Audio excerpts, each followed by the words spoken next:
evening, everybody. I'm happy to be here. First of all, welcome to my home. I'm at my home here in Kiev. So again, welcome. Let me get I have just a few PowerPoints, short presentation, because I'm hoping we can then have some discussion. So I hope everybody can see that. I think so. Okay, look, for those of you who don't know me, my name's Paul Thomas. I'm an honorary professor at Ukrainian-American Concordia University. I'm also a business person. I've been doing business in Ukraine for 30 years, and I've been successful. And I'm going to share with you a few ideas about, why I've been successful, and a few ideas about how you can be successful. And we're going to talk about two main subjects. One is, not surprising, sort of mental, academic, professional skills that are necessary for business. But we're also going to talk about something that I think is even more important, and that's psychological skills. And I think you'll see what I mean as we go forward. As Olga mentioned, I am an honorary professor at Concordia University. We are accredited, of course, in Ukraine by the Ministry of Finance. And, our primary international accreditation is the FIBA of Germany. And because FIBA is a prestigious organization that accredits our bachelor's, master's degree programs, we're automatically accredited, not just in Germany, but also Austria, Switzerland, Netherlands, Great Britain, Canada, and the United States. The reason I mentioned that is, because we're accredited internationally, our courses, the credits of our courses, our diplomas, they're accepted, worldwide. Okay, so these countries will immediately accept your diplomas, and then the employment opportunities comes with that. Okay, how to become a successful business person? You might be a little surprised with where I'm going to start, because where I'm going to start is at the beginning. Okay, and the very first question that I think anyone needs to ask themselves when they're considering their career, by the way, whether it's business or whether it's in the social sector, whether it's in the governmental sector, the first thing you need to ask yourself is this very, very important question: who am I? Okay, seriously, this is something you really have to ask yourself. Who am I? And here's what I mean by that within the context of business and economics. You need to ask yourself, well, first, what is my psychological skill set? Because we all have a psychological skill set as well as a mental skill set, right? And what I mean by a psychological skill set is, do you, for example, think of yourself as being an entrepreneur? An entrepreneur is somebody who thrives in an environment of uncertainty. They're very comfortable with risk. They're willing to take a risk. They're willing to fail. They're willing to try again and try again. And so that might be the kind of person that you are. Or you might be what I would call an innovator. Your psychological personality, you're an innovator. An innovator is somebody who's very curious. They're always looking for new opportunities, interested in new ideas. They're the people who figure out how to solve a problem, how to meet a need in a new way, a better way, right? So they're the very creative kind of people. Now, not all entrepreneurs are innovators, and not all innovators are entrepreneurs. This is why when you build a team of people, whether it's within an established company or it's within a company that your friend, the entrepreneur, wants to develop, you need people who are both innovative and entrepreneurial. Because again, if you're in a business or you're working in the social sector at a university, a hospital, or you're in the government, your ability to be an innovator is a very important sort of psychological skill set. You might be the kind of person that would be described as a manager. Great. Managers are people who literally, make the trains run on time. Okay. The managerial skill set are people who are very organized. They're interconnected with people. They're very comfortable working with people. They know how to identify different skills in people and organize a team, and how to work together productively, right? And so this is an important psychological skill set. Another one would be what I call a specialist. You're somebody who, you are really, really, really interested in finance. You want to take a lot of courses in finance in your bachelor's degree. You in your MBA, or you might even get a master's degree in finance. You may become a CFA, a chartered financial analyst. Okay, you may be the kind of person who really wants to specialize in finance, or marketing, or accounting, or engineering of some kind. Okay, you're the kind of person that really wants to dig deep into any profession. Okay, and try to be the best, develop a really high level of expertise in that specialized field. Finally, there's a kind of psychological skill set that I see in people, and I call it being an implementer. Okay, you're the person who takes the ideas of the innovator, who takes the ideas of the entrepreneur, and you actually make it happen. Okay, you know how to make things happen. You know how to implement things. You know how to go from point A to point B. Now, think about this.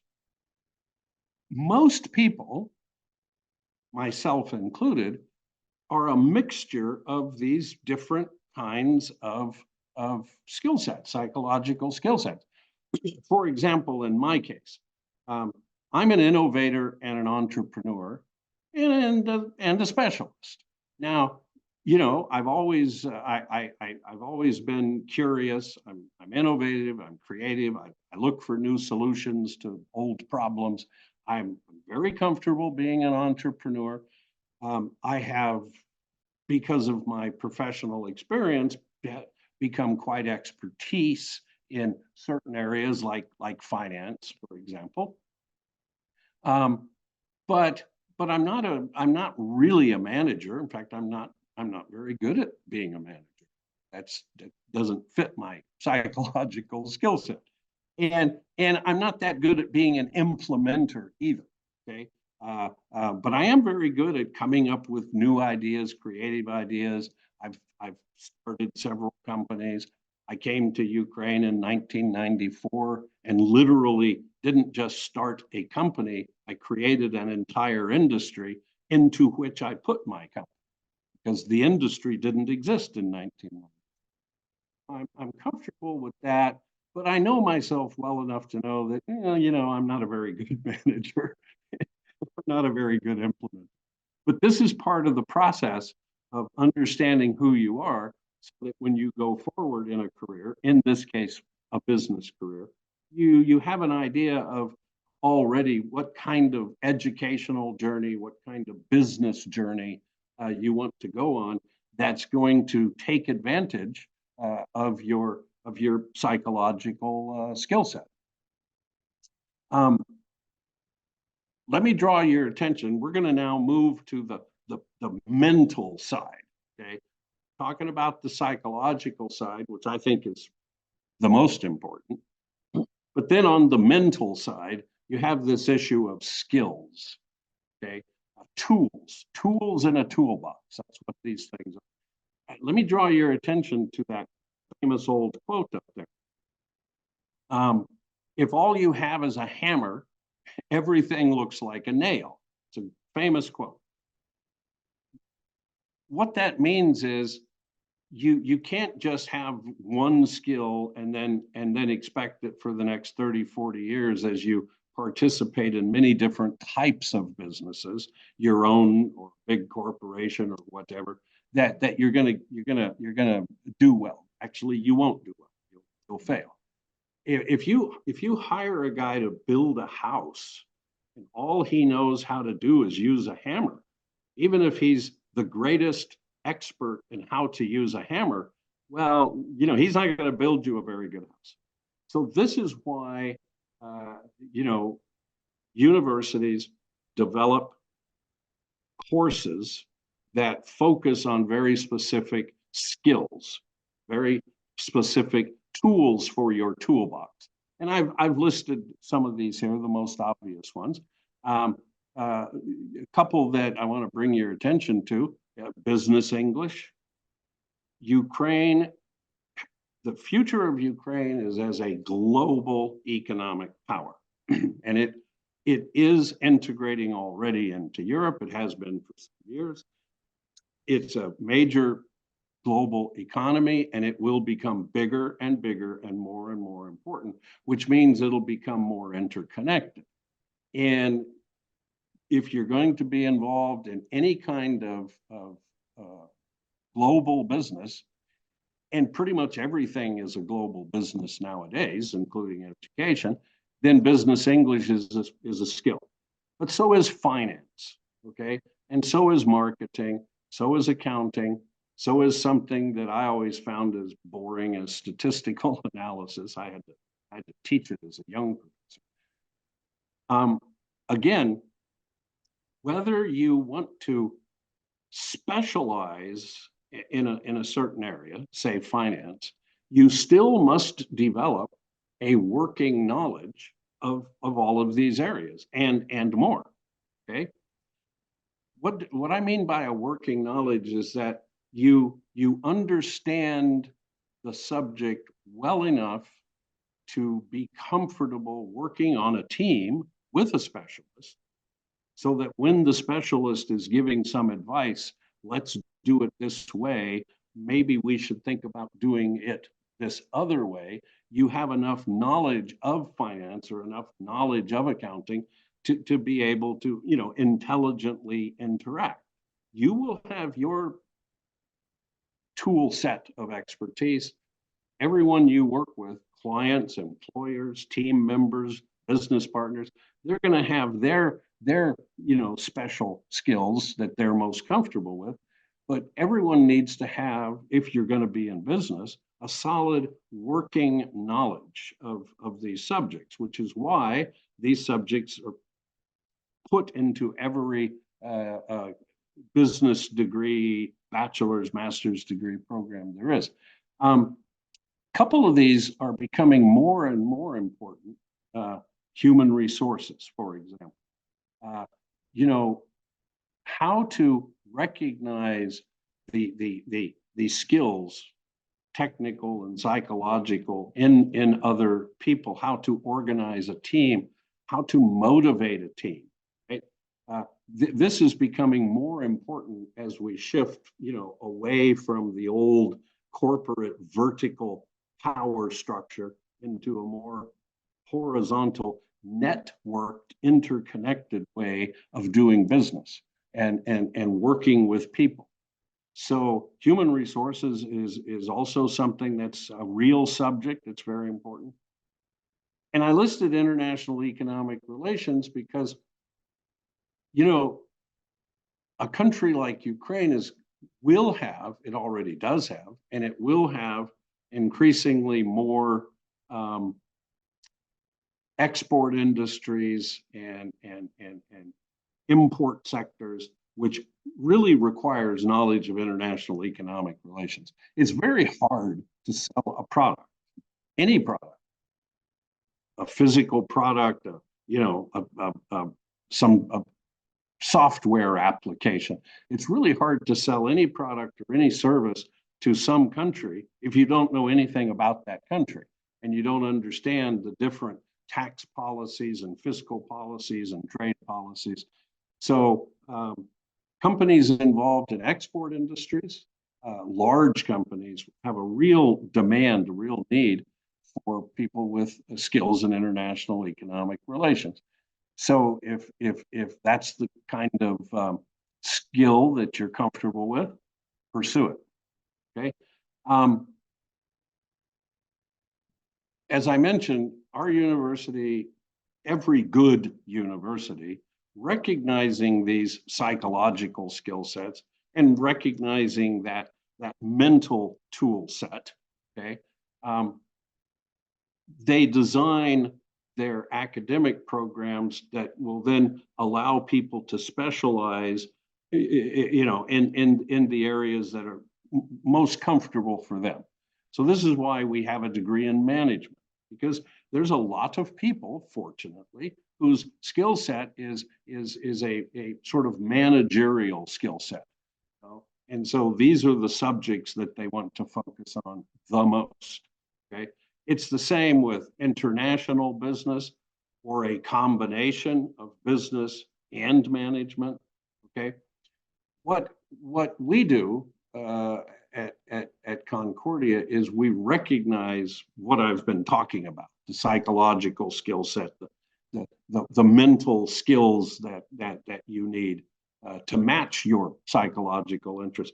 And we work with you to create, the right educational path for you, the right educational journey that will lead to the right, career journey, business journey that you will go on, that you hopefully want to go on. That's why us and other universities design degree programs this way. It's because of those underlying issues that I told you. It's not like we just say, oh well, let's just call this diploma international business. No, we shape it and sculpt it to have the right types of courses and the right types of experiences that will help someone who really wants to pursue international business. Okay. I would like to be able to say to the students who are here, hey guys, once you finish your degree program, that's great. Now you can go off and have a business career. Well, I won't say that, because if you do that, you're just going to fail. Future success requires a future mind. And by that, I mean that you must be continually upskilled and multi-skilled. In other words, you have to be curious. You have to remain curious. Everything you learn today immediately begins to go out of date. So you constantly have to upskill yourself and within your own profession, kind of multi-skill yourself. And I'll give you a personal example here in a minute. You also need to be multidisciplinary and interconnected. The business world is becoming more and more and more complex. And so you need to be the kind of person who is cooperative, who has working knowledge in a lot of different subjects, comfortable in a multidisciplinary environment, interconnected. And most importantly, you have to learn how to be versatile and adaptable. The difference between initial success and failure in business usually comes down to opportunity. A person wasn't curious enough to see the opportunity. They weren't cooperative enough to organize a team of people to pursue the opportunity. But more importantly, they weren't versatile and adaptable, because things changed, but they weren't able to change. Circumstances changed, but they weren't able to adapt to the changing circumstances. Quick personal example. When I got out of my final university degree program, I had earned degrees in environmental economics with a specialization in environmental economics. And then I got the opportunity of a lifetime. I was hired by the US government to manage a large program of scientists that was going to study the international minerals industry for the US Defense Department, CIA, people like that. Well, that's a great opportunity, except I knew absolutely nothing about mineral economics, nothing. So I had to immediately, go back to school, as we say. And I had to find the textbooks, no internet, no chat GPT. So I had to find textbooks and articles and read them and go sit in on some classes at the Colorado School of Mines, which conveniently was close to my home, talk to these professors and learn about mineral economics, because mineral economics is radically different from environmental economics. That's what I mean by being, upskilled and multi-skilled. Because I was managing a group of professionals who were not just economists like me, but they were mining engineers and geologists and metallurgical engineers.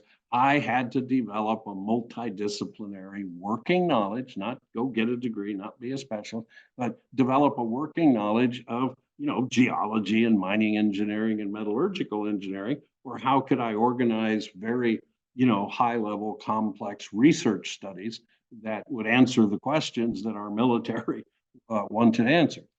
And of course, I learned immediately with this first job that, gosh, it's a good thing I'm the kind of person who's versatile and adaptable, because I never did get a job as an environmental economist in my life. Got a lot of different careers, but never as an environmental economist.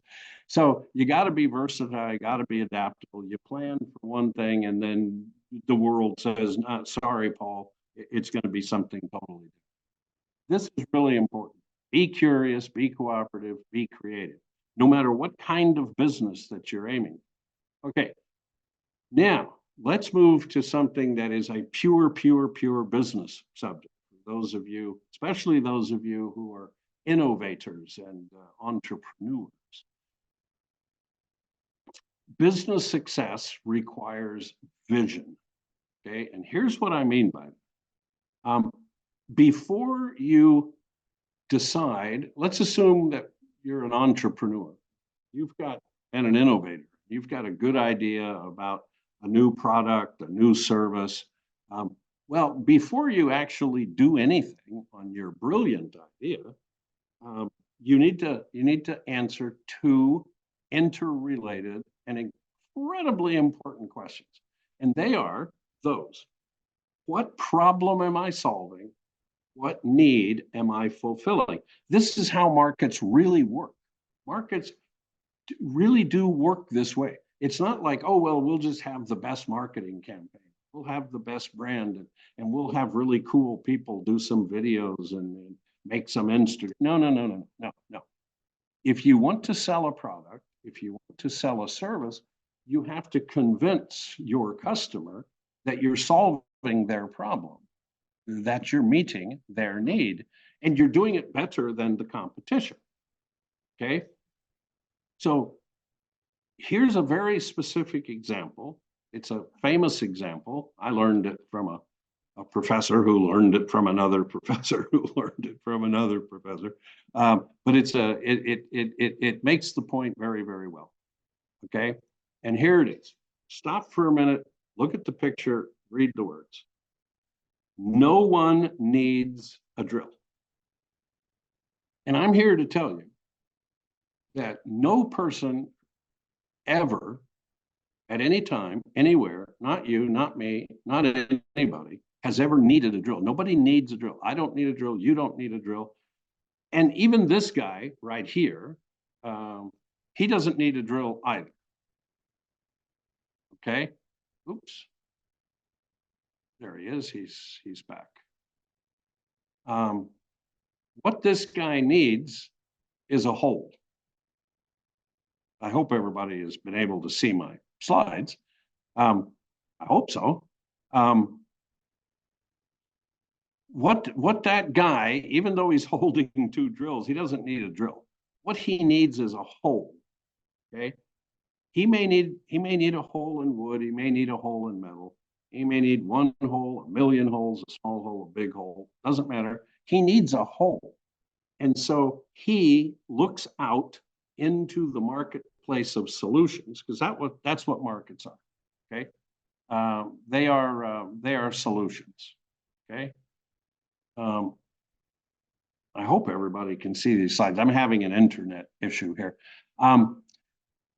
You don't need a drill, you need a hole. So you look out into the marketplace of solutions, because that's what markets are. They're where you can find products and services that provide a solution to your problem and your need. You need a hole. So you look out into the market and you find a solution that meets your need, that fulfills your need. You may not buy the most expensive. You may not buy the most sophisticated, technologically advanced drill. You're going to buy whatever drill best solves your problem and best meets your need. And that is how markets really work. They don't work on just branding or just marketing or just pricing.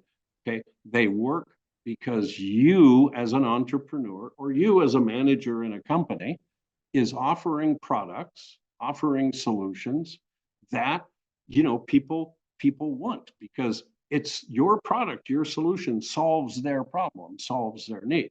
So keep this example in mind, especially if you're an innovative entrepreneurial kind of person. Keep this example in mind. Nobody needs a drill, but they do need a hole. Okay, and then focus your efforts to fulfilling that need. Oh, good. I see we're going to have a couple questions here. Okay. Of course, I have to do this. Business success and personal ethics, they go hand in hand.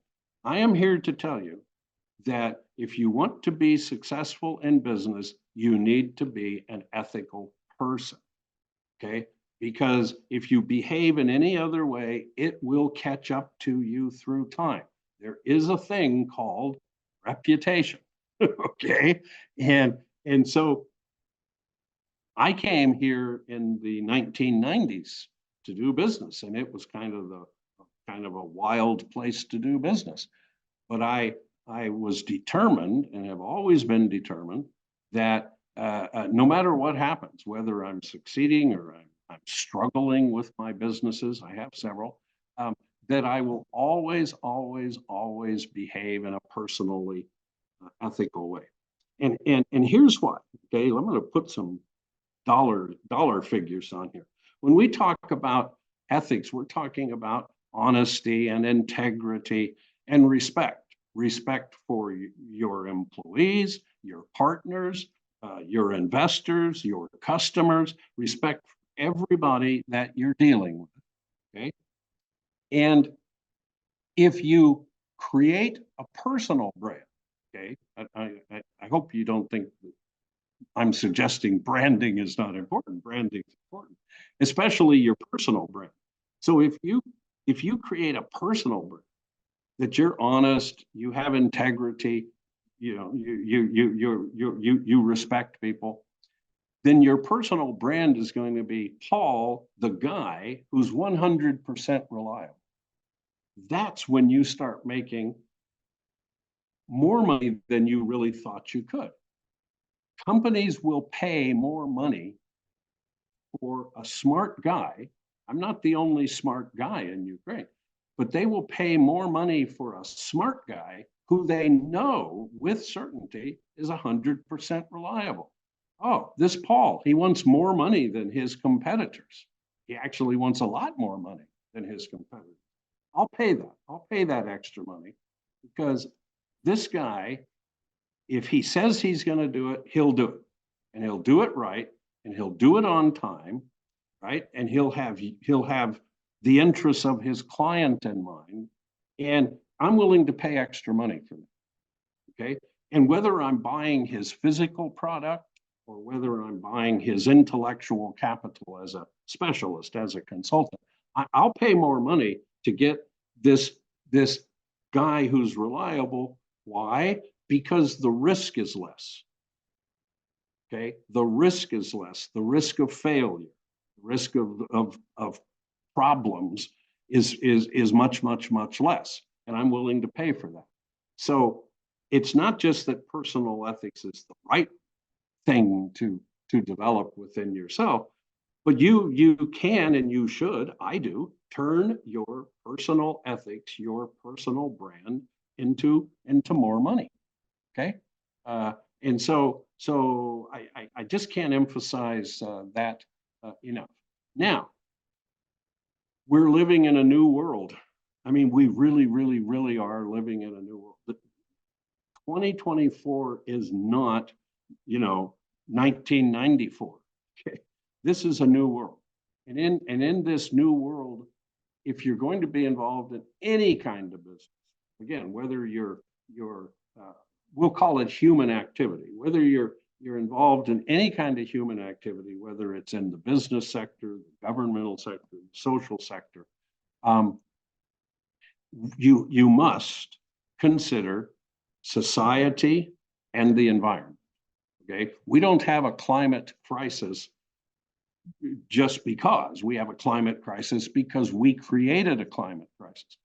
Because in our business planning, in our business execution, the way we operate businesses, we really, for generations now, never cared about the effects on society, and we never cared about the effects on the environment. We just pushed that off. It's what economists call negative externalities. Don't worry about air pollution and water pollution. Don't worry about carbon in the atmosphere. And don't worry about the city in which your company is located. You're going to hire people and you're going to pay them money and that's it. No, not anymore. Our world is too complex. It's too fragile. Our societies are too fragile. Our environment's too fragile, and it's too interconnected. And so we have to think about what is the effect of our business, whatever that business is. It might be something as big and ugly as a steel mill, which we need. We need steel mills, or it might be, operating an NGO that is interested in reducing corruption. Can't get more different than that. Okay. Right? We all have to consider the effects on society, and by society, I mean, if you're going to be a successful company, you need educated employees. Well, you can't have educated employees if we have bad schools. You can't have productive employees if they're not healthy because they're living in a polluted environment. Okay, there's lead in the water, right? So society, the systems of society, schools, hospitals, education, okay, the physical environment in which people live, the air they breathe, the water they drink, this is all absolutely essential in our stressed, really challenging and stressed world. This is really important that we consider this.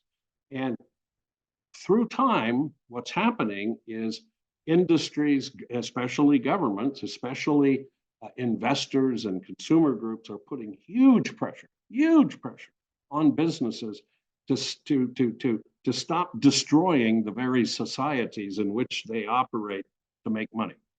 And so the old business models of just hiring somebody and giving them a salary and you don't give a damn, those days are gone. Okay. And it's 100 times even more important when you talk about the environment. whether you're talking about, as I show in the picture here, a single tree or an entire global ecosystem, business is now going to change. It is changing. It's going to change more. It's going to change faster. It's going to change permanently.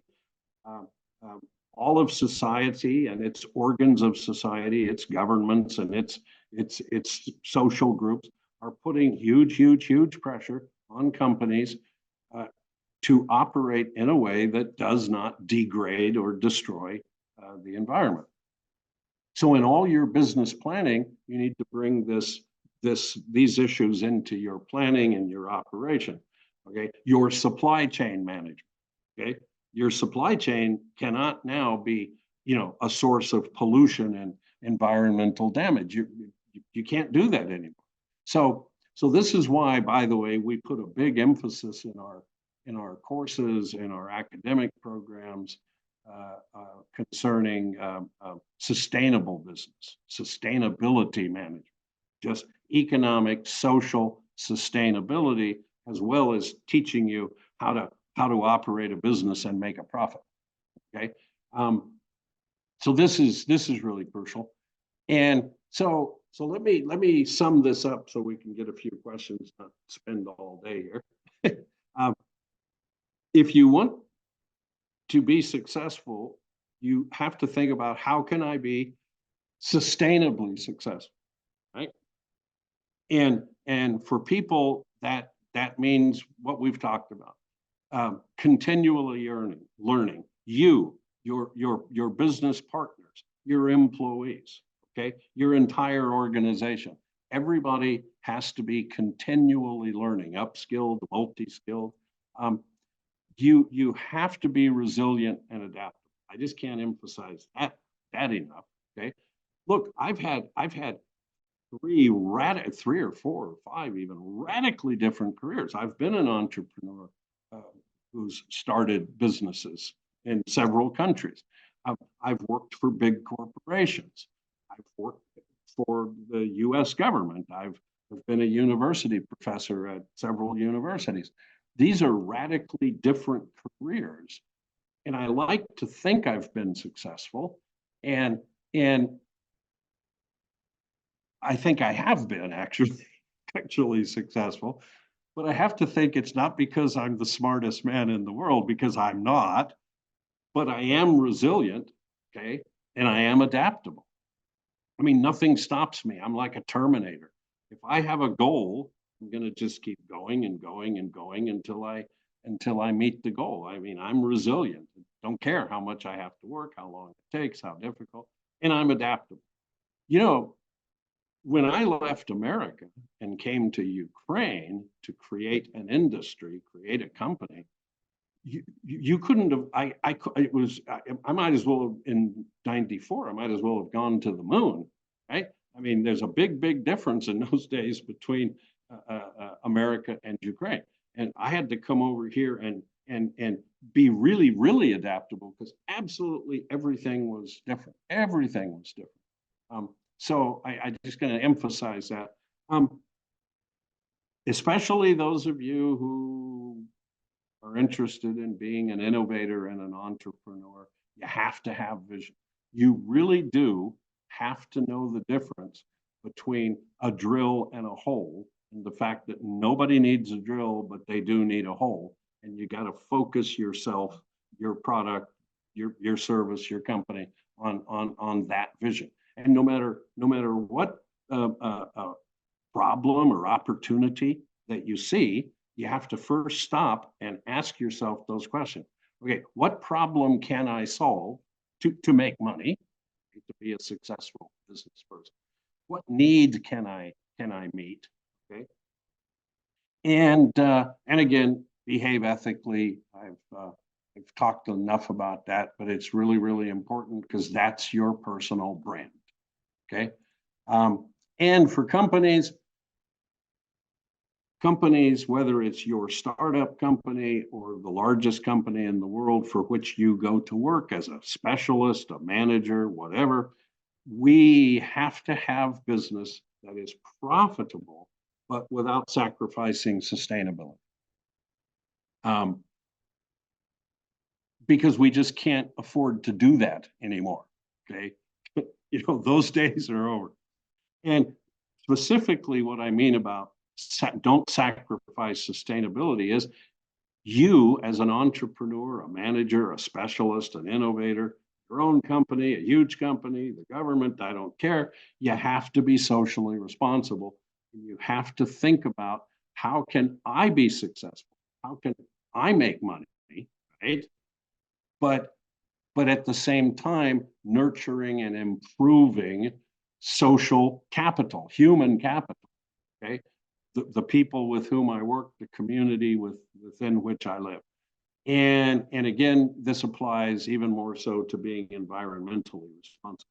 And again, when I throw up these phrases, socially responsible, environmentally responsible, don't think that, Paul, he's just a soft, nice, liberal kind of guy. No, I'm telling you, if you don't really internalize with your mental skills and your psychological skills, if you don't really internalize how absolutely crucial it is to be socially and environmentally responsible, you will fail in this modern business, in this modern world. You will fail, because social responsibility, environmental responsibility is now becoming integral part of business, everybody's business. And it's less today than it should be, but it's going to continue to get more and more and more. So you need to, internalize these skills, psychological, technical, so you can deal with issues of social environment responsibility. Okay, last slide, I promise you. This is my personal mantra. Long time ago, I read the truly horrific personal mantra of Mark Zuckerberg. His personal mantra was, move fast and break things. Well, no wonder the world is so screwed up. Too many of us moved too fast and we broke too many things. So my personal mantra, and I encourage you to have your own, is move with purpose, right? And improve everything, okay? Know who you are, know what you want to do, know where you're going, get the skills, the technical, educational, business skills that will get you there, but have a purpose, and not just, I want to make money. Have a purpose that is broader and deeper than that. And then as you go on this journey of success, okay, I'm telling you, I've been on a 50-year journey of success. I've succeeded in everything I've done, okay? And as I go on that journey, I'm always looking, how can I make something better? How can I improve something? I'd like to improve everything. That's impossible. You can't. But it's a good goal. So, set the goal of improving everything, and, you'll improve something, okay? And I'm going to stop with this picture, because this is modern business. This is global business. This is the modern world. It's diverse in every way, as you can see with those lovely hands. It's diverse, okay? And so be comfortable with diversity, be comfortable with inclusion, have a purpose, make the world better, and don't forget to make money, okay? That's perfectly fine in business to make money. Just don't make money by breaking things, make money by improving things. Okay, we'll leave it there, and I do see we have a few questions, I think. I hope everybody could see and hear. And okay, let's see what the questions are. First of all, no sound. Well, I hope we solved that problem.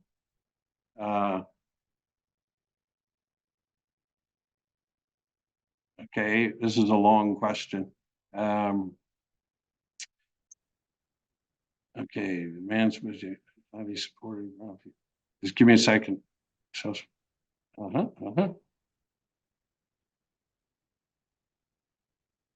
Okay, dear high school students, do you have any questions to our speaker? Okay. Well, I read one comment it's a very intelligent, well thought out comment. And my answer is Ukraine does need, okay, the question is, look, we have a problem in Ukraine with, you know, the laws and the regulations, and I presume some issues of corruption that everybody does. And so, you know, I'm asked to comment on that. Ukraine does need to continue doing, the government to continue doing what it's been doing, which is to become more transparent and more accountable, more focused on improving the lives of people, not improving the lives of bureaucrats, okay, or oligarchs, okay. It's a long, slow, difficult process. Ukraine does need to strengthen consumer protection laws. It does need to strengthen, you know, health and safety laws, and this is happening. It's moving. It's not moving fast enough, but it is moving. And I will tell you that if you look at countries that are indisputably successful, and I won't use the U.S. as an example. Let's use the Netherlands as an example, or Denmark, or Sweden. Okay, when you look at countries that are indisputably successful, both politically, socially, and in terms of their business, what you'll see is that these are the countries that have the most progressive policies to protect labor and enhance and improve labor, human capital, social communities. Okay, they have the strictest rules on health and safety and the environment, and yet they're very, very successful. So there is sometimes a myth that, well, you know, you can have a healthy environment or a growing economy. No, that's a big lie. You know, we can, as a species, we can walk and chew gum at the same time. So we can have, in the case of Ukraine can develop, and it will develop, and at the same time, it can reduce corruption, increase transparency and accountability. It can enhance social and environmental systems. So that would be my comment about it. Other questions, anybody? Okay, if no question. Wait. Hello, hi, Pablo. Thanks for sticking around, being interested. Anybody, by the way, this is a serious comment, Pablo, and then I'm gonna look at your question. Anybody who sits in a webinar like this at 5 o'clock on a Friday evening, you're obviously going to be a successful person in whatever you do. I mean, I see the commitment right there. I'm 17 years old, studying at a high school. What's the most crucial skill for me to improve/learn right now in order to succeed in studies and further career? It's a broad question. Hey, I can give you, it's a great question. Business English, okay? That's right now business English. Now, the fact that you sat through this webinar, and sometimes I speak too fast, I use big words, you didn't have a problem, but there's a difference between, having a intelligent business discussion in English and then dealing with laws and contracts and rules and regulations and negotiations. And you simply cannot take your level of professional business English, international English, we might say, you can't possibly take that to too high of a level. You have to keep working on that. That would be something you can do right now. And then I would recommend that you concentrate on the basics of microeconomics and macroeconomics, but especially microeconomics. Microeconomics is real. I mean, it's been proven again and again and again you read a microeconomic textbook, it's not a bunch of theoretical stuff, even though it might sound that way. It's real. So microeconomics gives you a really solid foundation of how markets work, how economies work. So that would be my two very specific examples. Keep working on your business English, and start looking at some microeconomics textbooks. Other questions? Thanks for your question, Pablo. Anybody else? I see Yaroslav and Alexei. Anybody else? Yes, no, maybe, okay. Thank you for the answer. Well, thank you, Pablo. And again, the same comment, by the way, goes to the other several students who came. And I mean this really sincerely, and then we'll stop because it's almost an hour.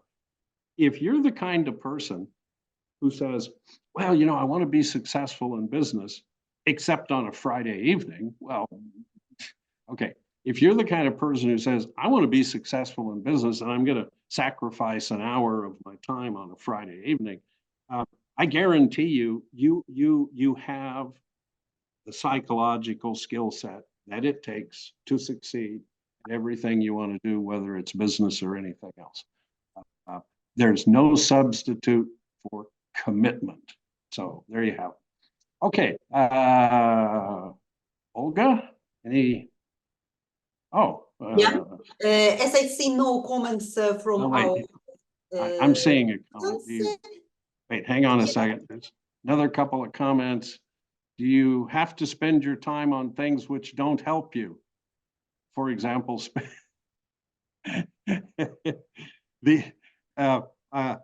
okay.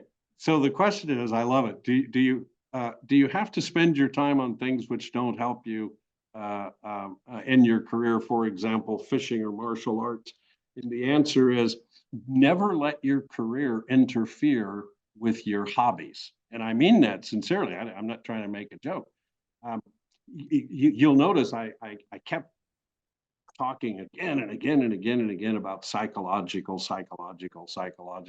Hey, you know, don't sacrifice the things that you love, the things that you do for fun. You know, all work and no play makes Paul a dull boy. So find a life balance between keep doing the things you love and then also find time for some really deep, serious work and study. Was there another comment anywhere? I think that might have been it. Okay, I guess Olga, I'm seeing the comments because they're coming to me. Okay, all right. Thank you to everybody. I hope you found something that you can take away and remember and use. And I hope to see all of you at the university sometime. With that, we'll call it a night. And Olga, anything you want to say before we finish up?